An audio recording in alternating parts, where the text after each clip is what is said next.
You're listening to the Wonders Podcast, Episode 5.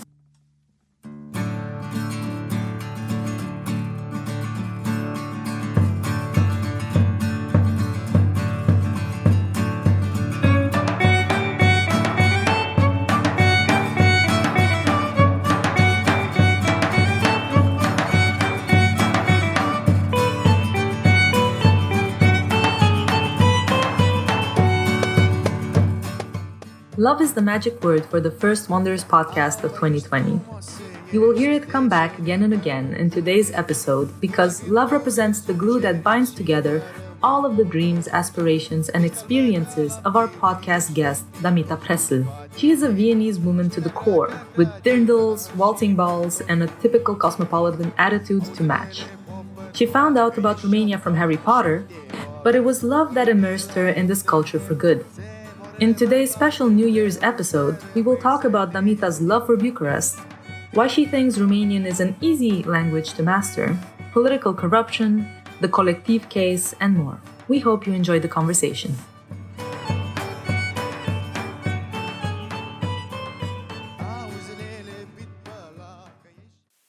Hey Damita.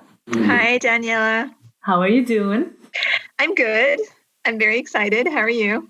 I'm also very excited. Thank you so much for joining today's episode. Of course, you're welcome. To get started, of course, we are going to talk a lot about your adventures in Romania and how you met people there, what you did, a couple of pieces of advice that you would have for internationals and everything. But first things first, how did you get to know Romania? Like what was your first more solid, serious contact with the Romanian culture? So I think the first time that I heard about Romania was in Harry Potter, where obviously the dragons were from Romania. And then I think Ron's brother lives in Romania to train dragons or whatnot. And that was, I think I was 8 or something. That was the first time that I came to realize Romania was a country. But my first serious contact with Romania and Romanian culture was my ex-boyfriend, whom I met in 2015. His name was Alexandru, very Romanian. And I remember I met him on Tinder, and he had a sentence written there in Romanian. It was like, hello to all my fellow, compatriots. Citizens, compatriots. And I remember like swiping him and thinking, I think he's Romanian. And then I identified the language correctly back then, which I was very proud of. But I didn't know anything else about the country. I had a vague idea. I remember knowing that I thought Romanian sounded very nice because I thought it sounded like a little bit like Italian, but nicer, in my opinion. But I had very little previous knowledge of anything about the country at all.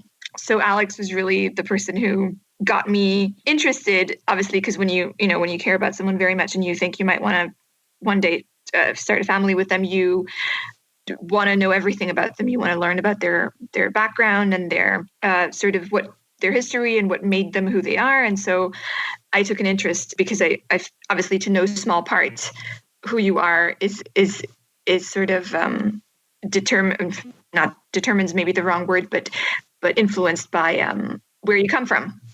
And so I started taking interest in Romania and the country and the language and the culture, and that's how I started. First of all, I find it super amazing that you connected Romania to the dragons in Harry Potter. That is something that I don't think I've ever heard in my life. Really? No, seriously, no. Ron has a brother. His name's Charlie, and I believe he even lives in Romania because there's a certain type of dragon that comes from there, and he trains them, I think. I'm telling you, like, nobody told me that. Yeah, seriously, in the Harry Potter universe, definitely, I can't remember exactly what it is, but there's definitely a connection that there's dragons in Romania. And so I was probably 8 when I read the series. So that was the first time that I realized that Romania was obviously I had seen it on maps before, but that was the first time that I consciously registered Romania as a country. Which is interesting because in theory, Austria and Romania are not that far away from each other. They're not. I was raised by a single mother. We didn't travel very much when I was growing up. And I actually don't think that I'm trying to think. I went to Greece once when I was a child, very, very young. and to Tunisia once, but we barely traveled at all. So, and obviously when you learn the map, I don't know, like you learn France and Italy, but no one ever comes and says like, look, this country right here is Romania. Everyone, when you're a child, like people say, this one is shaped like a boot, that's Italy. And this is the UK, it's an island. So you have these mental references for various countries, but Romania isn't one of them. Yeah, they should say like, look, this country is shaped like an awkward fish opening its mouth. They could say that. That's basically how we learn it. That would work. Yeah, that would work. But for some reason, no one ever told me that. So I didn't know the awkward fish until much later. Very, very cool.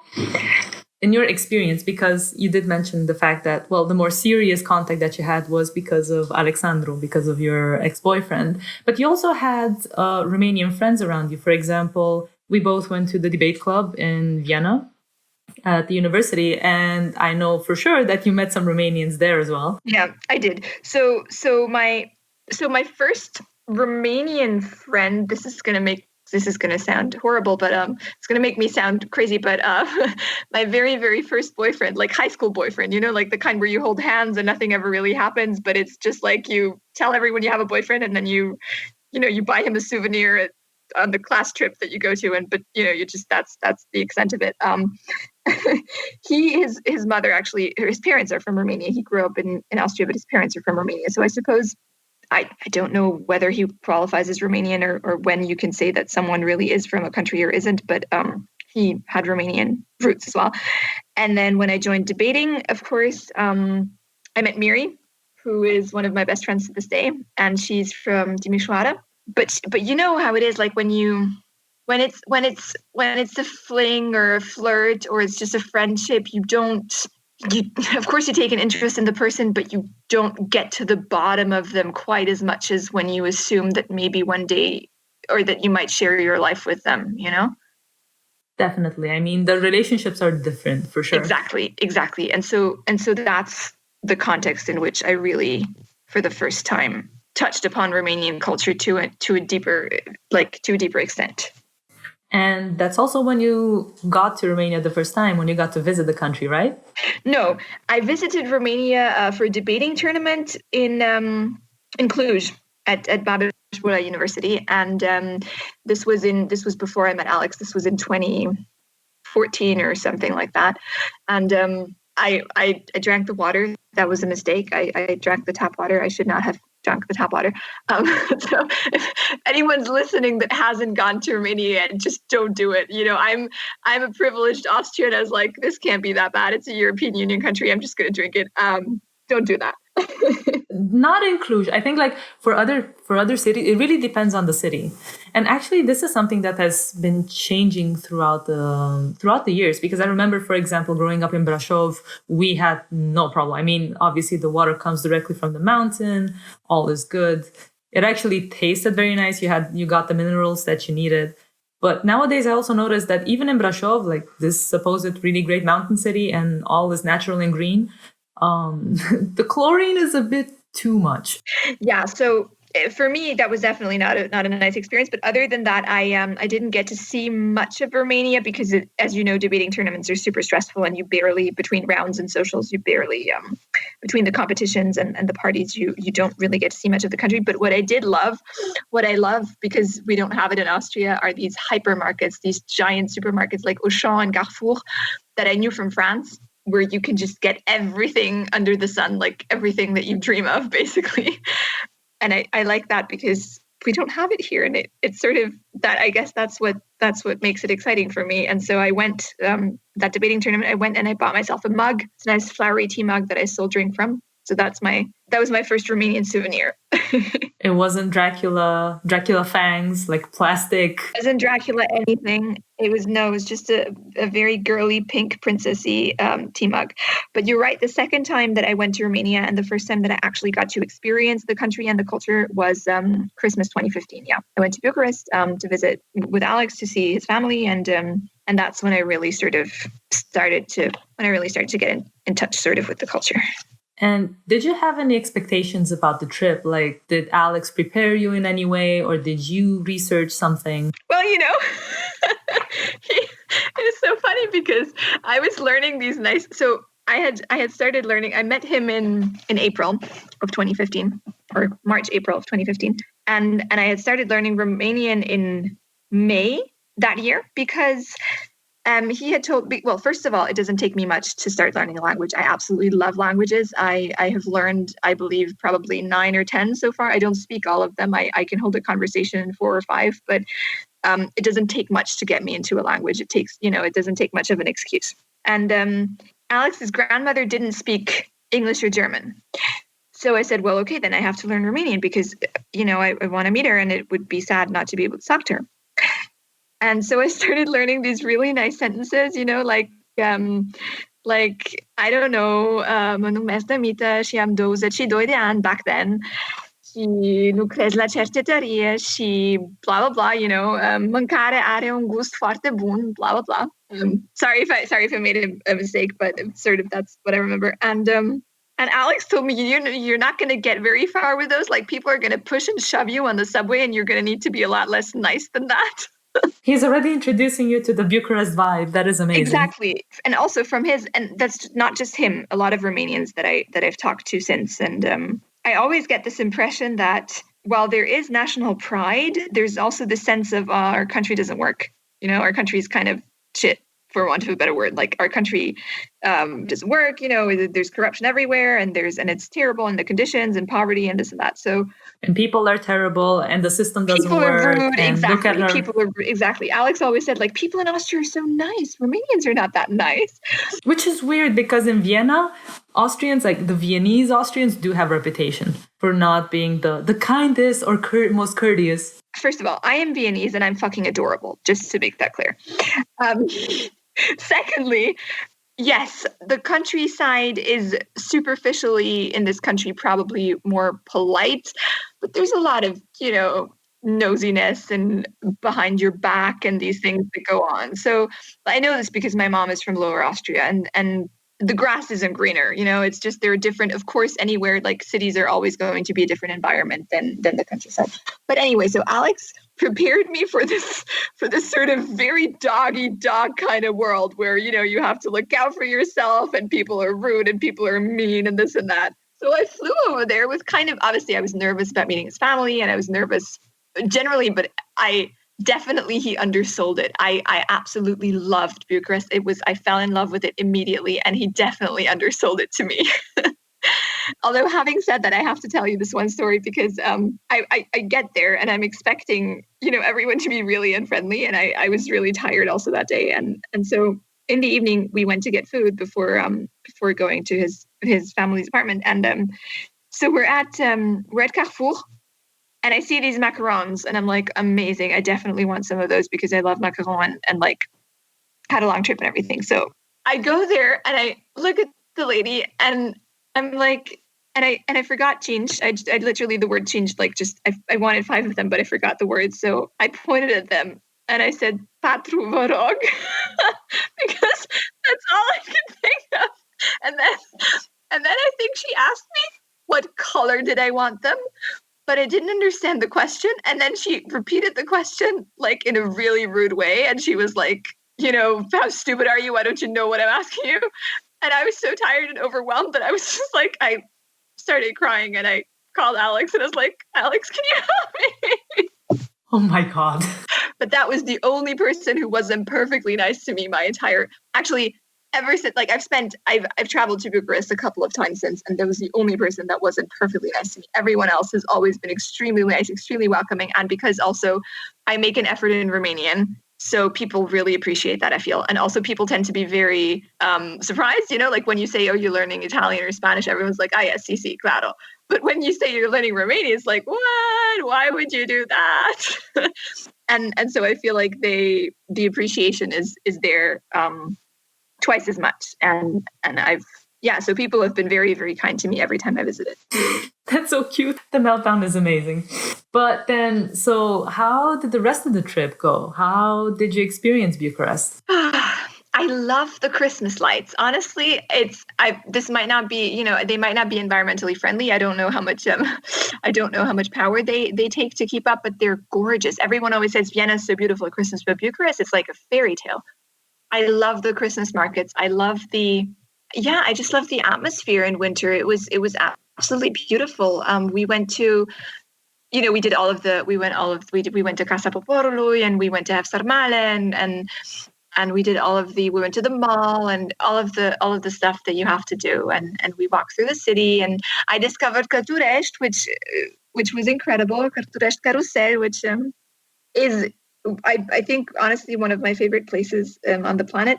You can explain what Cărturești Carusel is for the people who don't know. Yes, so it's a bookstore. Cărturești is a chain of bookstores, and so I think they were pretty new when Alex showed me the building for the first time. Something else used to be in that building, and they took a building in the old town of Bucharest and they renovated it and they made it into the most beautiful bookstore that you can possibly imagine. So they don't just have books, they also have like stationery, they even have tea. They have these gorgeous journals, they have art, they have music, so like CDs and vinyls and these things. And in the first floor, like in the top floor, they have a beautiful bistro. And truly, it's one of the most impressive. Like I'm a sucker for bookstores. I love bookstores, but I honestly, I always end up way overspending when I go there. And it's such a beautiful place. If you're in Bucharest, you absolutely have to go there. It makes you feel happy.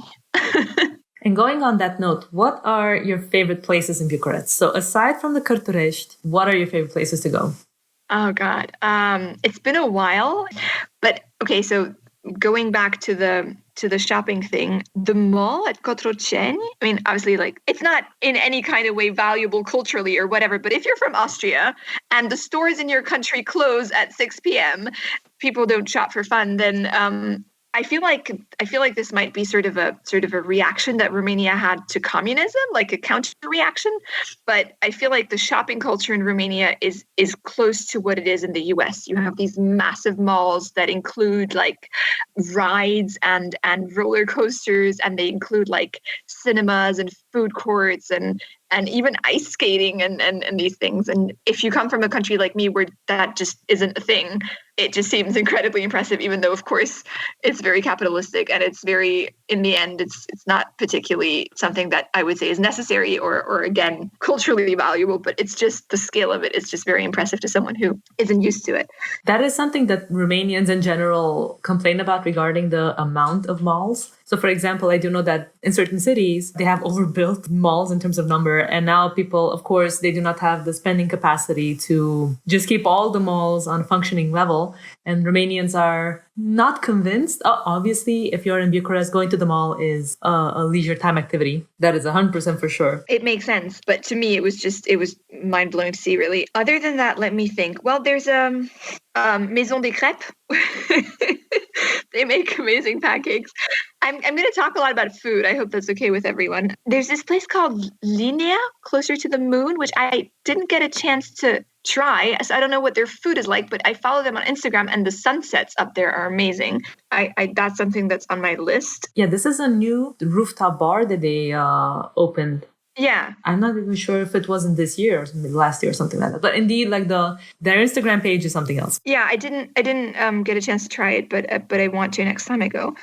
The Tama. I love the Tama because I love Taman in general. And the one in Bucharest has a bar inside of the pool, which, if you ask me the definition of heaven, it would be a pool bar with a bookstore next to it and, possibly some chocolate somewhere. So maybe the Tama people will listen into this and make some modifications to their current plans. Yeah, yes. So if you're listening, I would like books, please, like waterproof books. I don't know how you're going to do that, but find a way.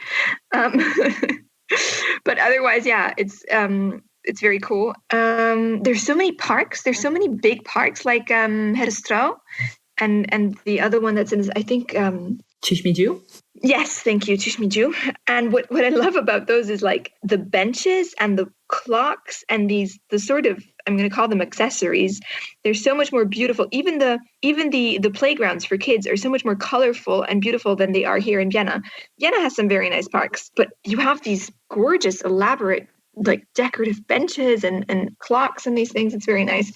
It does feel classy. Yes, it feels very classy. Otherwise, yeah, I just remember really enjoying strolling around the old town And just the vibe of the city also. I always get a manicure and a pedicure when I'm there because it's so much cheaper and the quality is so much better than anything that you could find in Austria.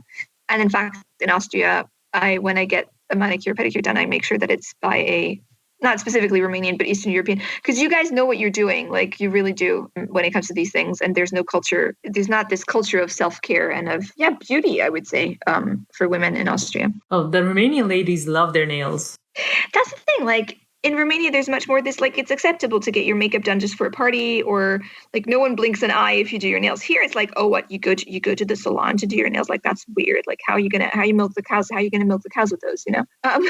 Serious problems, guys. So in Austria, I always feel a little bit shallow for having that as one of my hobby, or like as something that just gives me joy.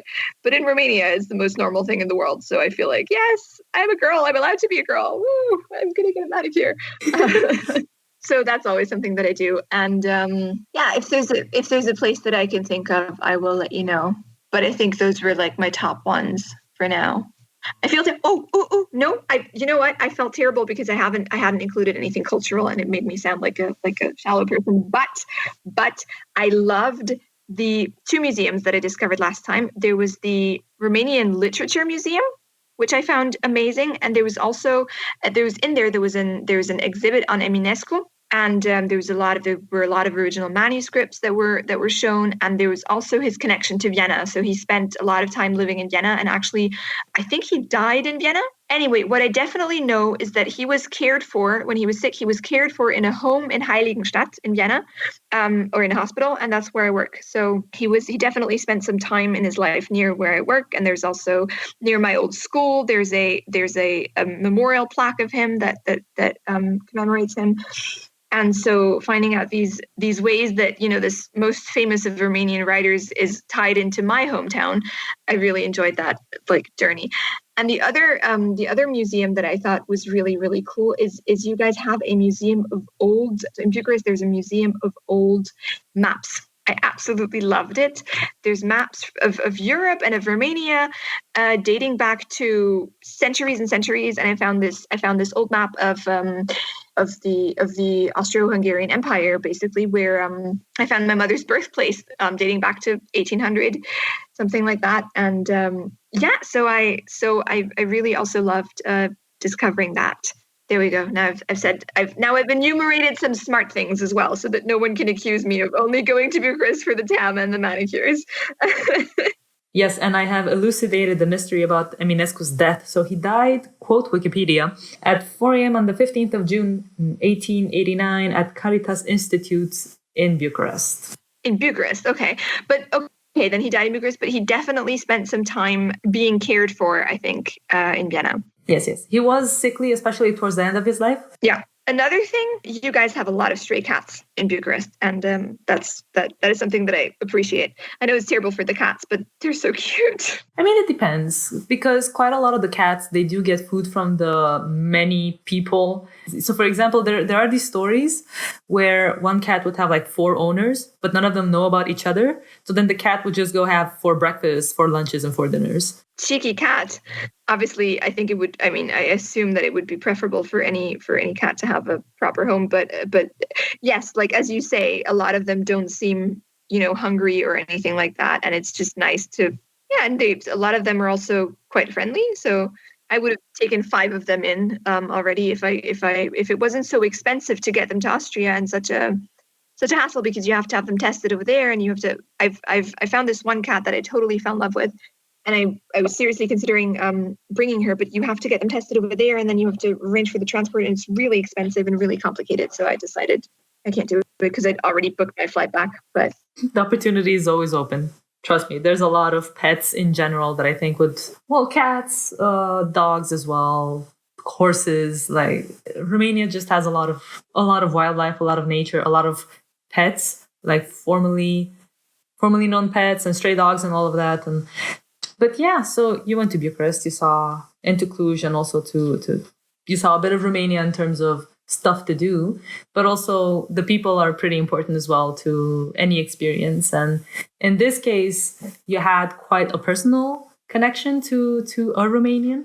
So I am wondering how the relationship was from this cultural perspective. So, for example, as an international pair, maybe certain cultural elements may have affected the communication style or opinions. How did it work for you guys? Did you notice that cultural tidbits of opinions or things that you do or things that you find acceptable? So first of all, what I really, really loved is that Alex was really romantic. You know, he was, and you don't get this from Austrians. Seriously, in Austria, if an Austrian guy tells you like, you're quite cool, that's basically a declaration of love and undying commitment. Austrian men are cold as fuck. Like, seriously. There's exceptions, of course, but in general, Austrians can be quite reserved. And in my experience, people from, you know, Romania or even Italy or Spain or other places aren't. So that was very nice. I enjoyed.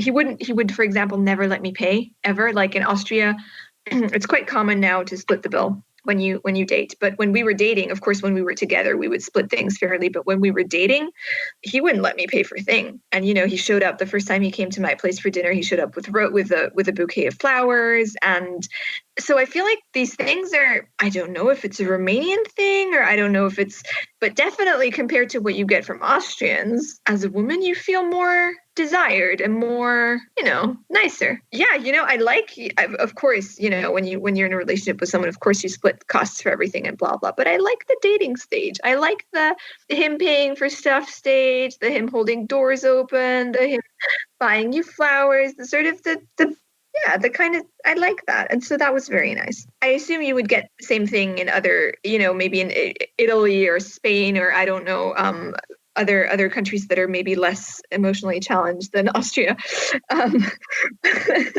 But yeah, that's one aspect that I really enjoyed. He was also quite warm and quite, yeah, but that's maybe not, I don't know in how far that is cultural. In terms of his sense of humor, though, I found that he thought it was acceptable to laugh at a lot of stuff that I did not think was acceptable at all to laugh at. Oh, yes, the dark humor is strong. Like overweight children. Or one time we had a fight in the subway in Budapest because he had likened something to a concentration camp. And in Austria, you don't do that. Like, that's not something that we do, you know? And he like jokingly made a comment like, oh, we're not in a lager or something like that, which to anyone, I know this, I studied in the UK, you know, to any or to a lot of other cultures, that's not a big deal. And people do make jokes like these and they're inappropriate, but they probably don't make you a terrible person. But to an Austrian, that's like, oh my God, you can't say that because you just can't say that. The history is too recent. Yeah. We have a past. Exactly. So definitely in terms of sense of humor, and also sometimes in terms of, despite what I just said about liking the dating part and liking the part where the guy still pays for stuff, I am actually quite a big believer in feminism and managing relationships in a way that you basically just approach each other on the same level and take each other seriously in these things. And not that he didn't do that, but we had some fights about gender roles, also in the sense of how would we teach our children, you know? How would we, when our son starts dating, when our daughter starts dating, how do we speak to them about these things? And maybe back then also I was very young. I was 22. I was very naive, very idealistic. I had a very left liberal sort of position on these things. And he had maybe a little bit more Romanian perspective on these things, in the sense that I feel like in Romania, gender roles are still more entrenched than in Austria. It's bad in Austria. There's still a lot of work to do here, but I feel like in Romania, women study computer science and math and these things. In Austria, women don't. I feel like communism, as terrible as it was, may have acted as an equalizer there because everyone worked and everyone had to contribute. And so that was never something that was called into question. In Austria, we struggle hugely with that, but then I feel like or at least I'm talking about my little Viennese liberal bubble. You know, this might be very different in other parts of the country, but at least in my bubble before I met Alex, there were certain ideas that he held that were uncommon in my group of friends or in my you know, sort of the circles that I frequented. And that was challenging sometimes. But so yeah, that made for some arguments. It would be boring if you agreed on everything, right? Absolutely. No, and it is true. Like, for example, this idea of what is the role of the woman versus what is the role of the man. This was actually something that an executive, I think, from Microsoft did say in the media recently, that they do admire the fact that Romanians seem to have a more, well, they would call it balanced participation in the sciences. Absolutely. Absolutely. And I think that's amazing, and I think it's so, and this is something that really bugs me about Austria. And I mean, I can't really talk. I mean, I studied psychology and journalism. So, I'm part of the problem, but, and I know so many Romanian women, badass women who like went to study computer science and business and all of these really tough, hardcore subjects. And I feel like that's a real issue in Austria, and I can't quite pinpoint why. To a certain extent, that is also cultural. I mean, for sure, communism has its own part of the narrative, because obviously, like you said, during the communist times, it didn't matter, women and men, like especially during the urbanization period of the 60s and 70s, women and men came to the city, and obviously the old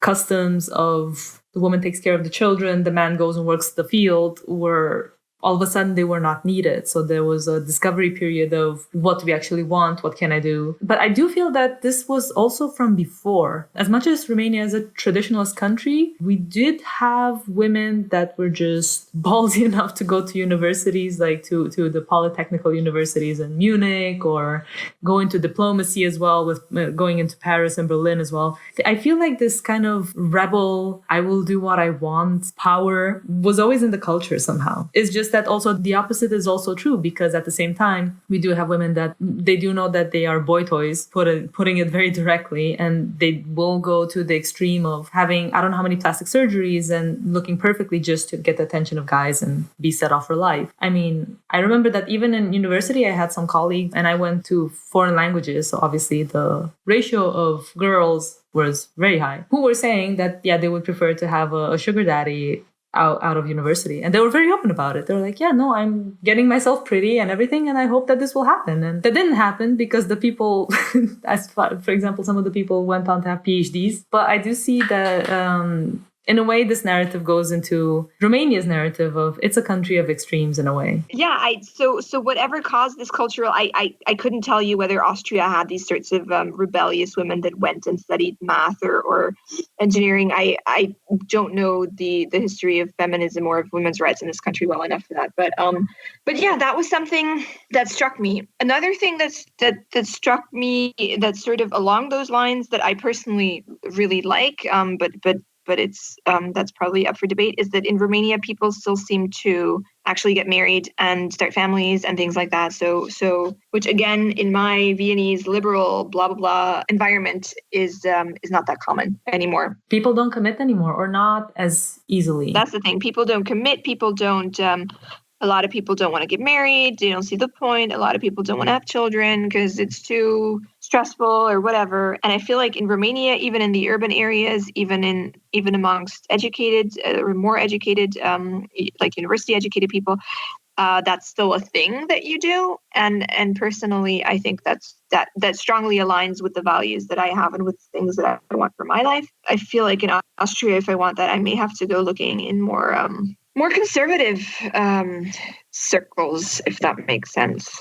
Definitely, but then I think it also matters how things happen. But indeed, I did also notice that in Romania, people do get married. Like the waves of emancipation has started there as well, if you can call it emancipation. Like this idea of we're not going to get married exactly the way that our parents wanted to, or at the ages that our parents wanted to, but I do feel that at least with the couples that I have seen, the idea of let's build something together and let's be there for each other is still stronger than, for example, in Western countries. The human connection is still there. Exactly. And that's something that I personally really, really appreciate. Did you also see that in your relationship? I mean, Alex thought that you should get married if you have children. Otherwise, it doesn't really make sense to just get married without children. And he did want kids. So that was never a question with us. Like, I feel like at this point in 2019 in Vienna, first you have to clear up with someone like, okay, are you monogamous? Are you willing to be in a monogamous relationship? Do you know, like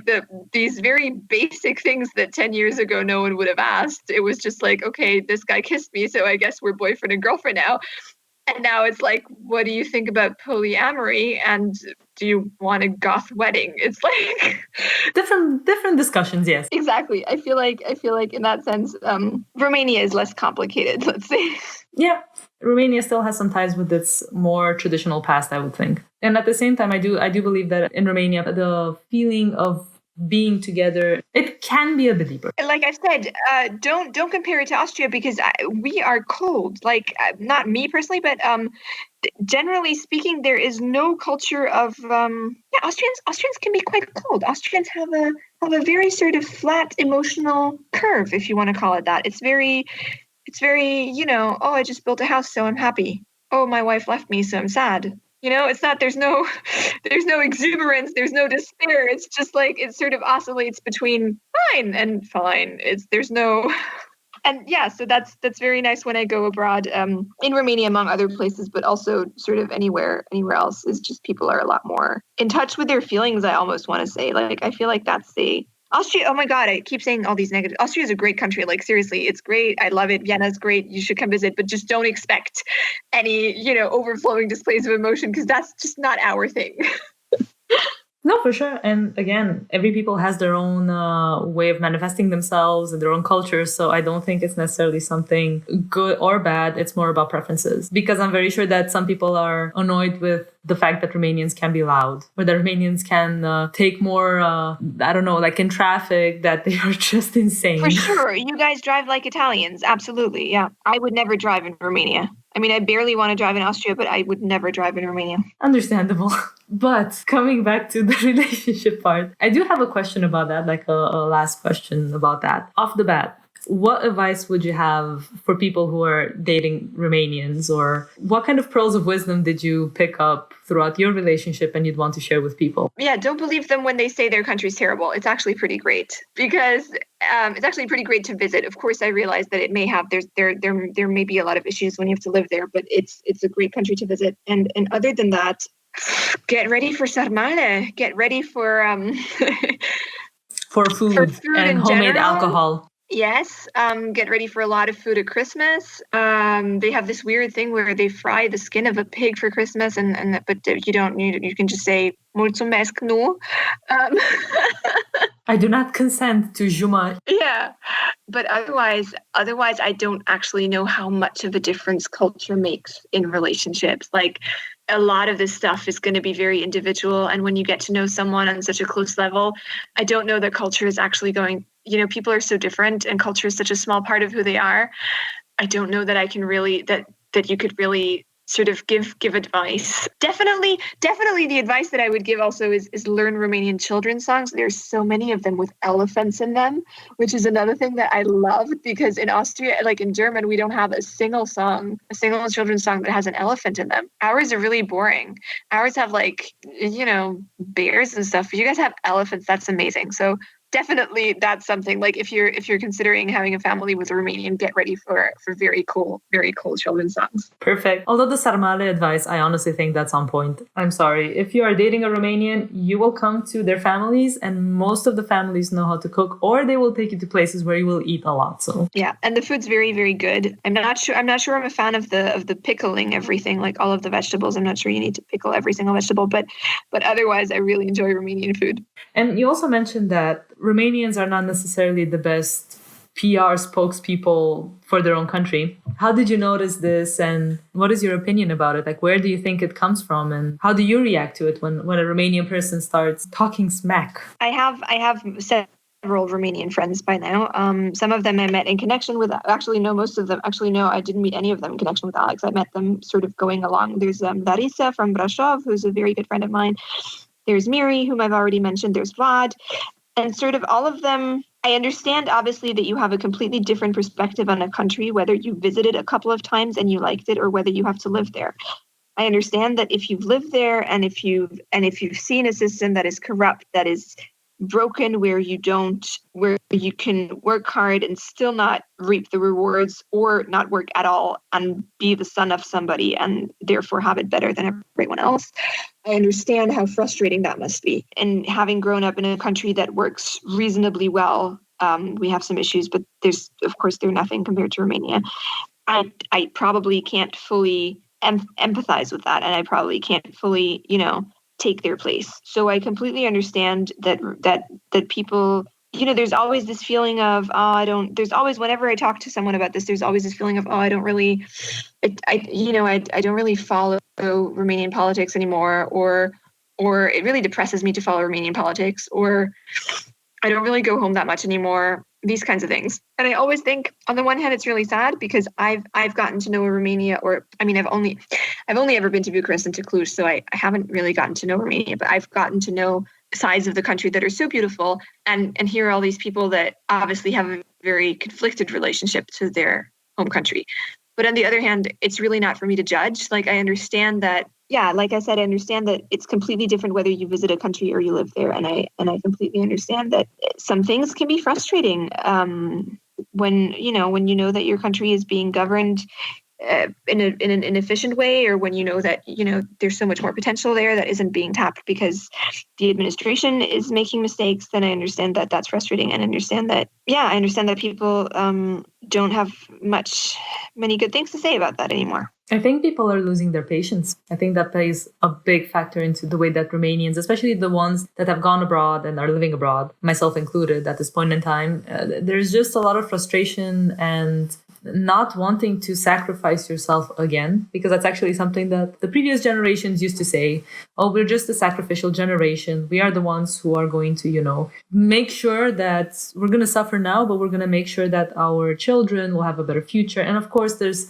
a whole other discussion with the 1989 revolution, where that was actually one of the slogans of the student groups. And then, 30 years later, we are still, at square one, I would say. Exactly. And so that's why, who am I to come from the outside, after all of this history, after all of this shared cultural struggle? Who am I to come from the outside, from a fairly privileged country, and say, oh, you're seeing it all wrong because I went to Bucharest and I loved it, so you should be more positive, like that's not my place. And I'm sure that there are many reasons why a lot of Romanians feel very conflicted towards the country. On the other side, I would say that they should have a more balanced outlook. Of course, I'm not talking about personal experiences that have happened to them and then they got a completely negative opinion about Romania. I'm not talking about extreme cases. But I do feel like there is this sort of exaggeration of hating on Romania. People can go too far, as well as they can go too far in saying and defending their country. There are also before there used to be the majority of people that used to praise Romania and say that's the most beautiful place, that we have so much nature, such good food, the people are so hospitable and all that. Now it's a bit on the flip side, of course, because there are also around 4+ million people outside of the country, and they left mostly because they feel they cannot build a future only in the country. So it's interesting to see this dynamic, how things change. No, that makes total sense. And of course, whenever you speak to someone, you're right in saying that whenever you speak to someone outside of Romania about Romania, you're obviously speaking to someone who left. So that's the point of view that you're going to get. That makes total sense. Yeah. And thinking about politics, and specifically about Romanian politics, you are pretty connected to what is happening in the country as well, right? Yeah. Well, I started taking an interest when this happened in 2015. The horrible fire at Club Colectiv happened in 2015. So this is while Alex and I were together. And he said, one day, this terrible thing happened and I'm going to go protest. And so I took an interest. Alex is a very peaceful guy. So if he goes out to protest, there's something wrong. And so, I took an interest and he explained everything to me. And up to that point, I didn't really understand. Of course, I knew what corruption was. And I knew, obviously, in Austria, like for sure, we have a lot of small scale corruption. And there's a lot of stuff going on for sure that shouldn't be. And we're not the most transparent country in these things. But for corruption to actually kill people is something so abhorrent that it made it, like, I remember it making an impression on me. He told me the story and I thought, how can this happen in a country that's a member of the European Union? How is something like this possible? Maybe you can explain what actually happened at the collective from your point of view. Like, what information did you get? So the gist of it that I remember is that dozens of people died because the fire safety regulations were not being adhered to properly in this club, and because the club was able to, the authorities were not paying proper attention to ensure that safety regulations were being met. And ultimately, there was a fire and many victims that could have been avoided had proper regulations been in place. Now, I'm not sure.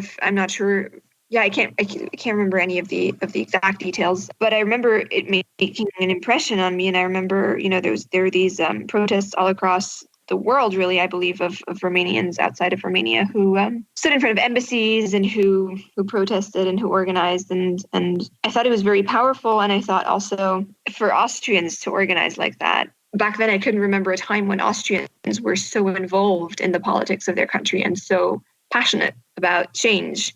So that really, that impressed me. And that's when, I slowly started, Alex explained to me who Dragnea was. And then I sort of also got to understand why socialism has such a negative connotation for Romanians, because to me, socialism is an ideology that maintains that the state needs to oversee certain processes to create a fair society for all. But of course, to Romanians, there's this whole history behind it that means that it means something completely different to them. And I started understanding how the Socialist Party in Romania is not comparable to the Socialist Party here. And that's how I slowly got into things. And of course, because I'm a journalist, when there's a big story that's relevant on an EU level, like, for example, Dragnea being imprisoned or a lot of these laws on transparency and trials and these things were covered EU-wide as well. So I covered that. I also covered the time that Florin Iordache showed the middle finger to the EU in Parliament.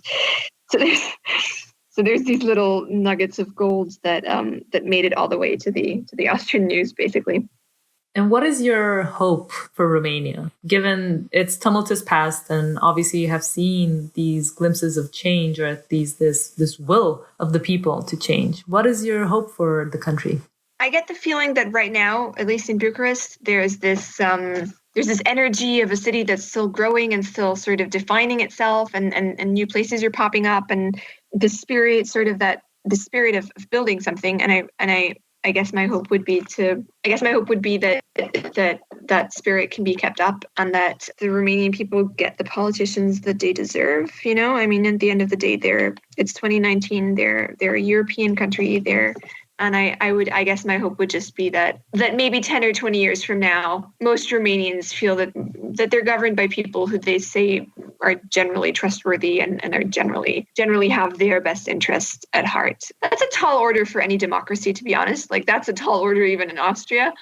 But that's what I would hope. Or at least I would hope that corruption plays less of a role. I think for Romania, it is fair to say that would be a necessary step to move forward, even though it is quite the milestone, because people are used to a certain system. People are used to doing stuff because they know somebody and they're indebted to somebody else, or they just don't think that it really matters. Absolutely. I think the kind of system that you grew up in hugely influences your entire outlook on life. And I think breaking these kinds of patterns it's not enough to vote in a new government and think that the problem is going to go away. There's cultural change probably that needs to happen when you have these kinds of entrenched patterns. And I think the process is a lot more difficult than just voting in new guys, Oh, for sure, because cultural change is individual change, and that is quite the adventure. Yeah.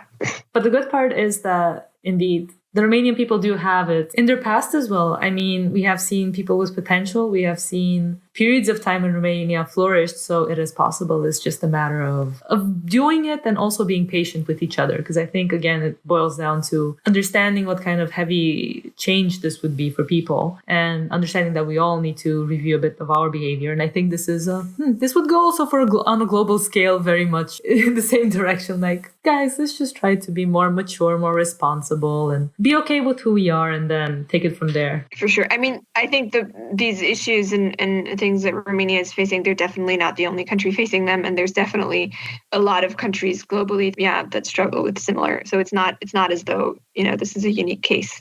But the good part is that there is hope, and that is important. There's always hope. There's always hope until you die. And even then there's hope. But cool. We're getting to the last part of the interview. I have 2 more questions for you. What words of wisdom would you have in general for those who want to discover more about Romania? So for the internationals who are looking into Romania maybe as their next moving step or just to visit, what would you advise them? I mean, I would say the same thing that I would say to anyone who's thinking of moving to a different country is just learn the language. Romanian is a very easy language to learn. It's part of the Romance languages, so like French, Italian, Spanish, or Portuguese. It has a very simple grammar. It will give you access to a Romania that you would not otherwise have access to. I'm still learning. I read some books in Romanian, or try to read some books in Romanian. I read some articles in Romanian occasionally. I am nowhere near as good at speaking as I am at understanding. At this point, I understand most of everything that I read. It just gives you insights that you wouldn't otherwise get. You also go on Utopia Group? Yes, I follow Utopia Group. Some of their jokes are a bit too much for me, but a lot of them are funny. Again, with a sense of humor. Like some of their jokes are like, to me, this is not something that you should be laughing at. But that's the same cultural difference that I mentioned earlier. Otherwise, yeah, get used to. I mean, if you're moving on a Western European salary, get used to living like a king. For now, this might change in the next couple of years, but for now. And people are going to be very, very friendly, so you don't need to be worried about that. Yeah, I think, it's a safe country to move to. It's a safe country to travel in. I can't think of any tips that I wouldn't give to anyone else who is traveling, really. Except the learning Romanian part, that might be a bit not useful for them if they're not going to Romania. Obviously. So learning, definitely I would advise learning Romanian, and it's a really beautiful language as well. It sounds really beautiful. So cool. And the last question, what are your wishes for 2020 for yourself and for other people and for the listeners? So let me start with the easy part. To anyone who's listening, I hope you have a wonderful year. 2020 full of love and prosperity and health and everything else that you may wish for. I hope you get to visit Romania. It's a beautiful country. For the world, I would wish for a little bit more stability. There's going to be presidential elections in the U.S., so let's hope that they bring a little bit more stability. For myself, I love my job right now. This is a podcast, people are listening, but I'm just going to be brutally honest. I love my job right now. I love my life. I just wish that I just want to find love. That's the only puzzle piece that's missing. So that's my wish for 2020. Let's wish that to everyone, because I think even people who have found the love of their life and have the family and all of that, a little bit of love will never hurt. A little bit of love never hurts. So yeah, love for everyone. Amazing. Thank you so much, lady, for the time and for the talk and for the amazing opinions. You're very welcome. I very much enjoyed it. I very much, it's always nice. I'm a journalist, so it's always nice when someone asks me for my opinions for a change. It's like, what you want? You want to hear from me, really? Thank you so much.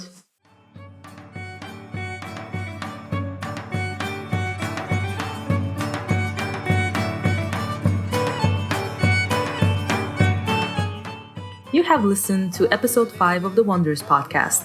For 2020, our New Year's resolution is to make way for more curiosity-based conversations like this one and expand the relationship between Romania and its international community. We wish to have you by our side making this happen, and one way you can do that is by showing your support and subscribing to our podcast wherever you are listening. On Spotify, iTunes, Deezer, YouTube, or on any other podcast app of your choice, we're probably there. So give us a like, give us a subscribe, and show your love. Hear you in the next one. Mulțumesc, and la revedere.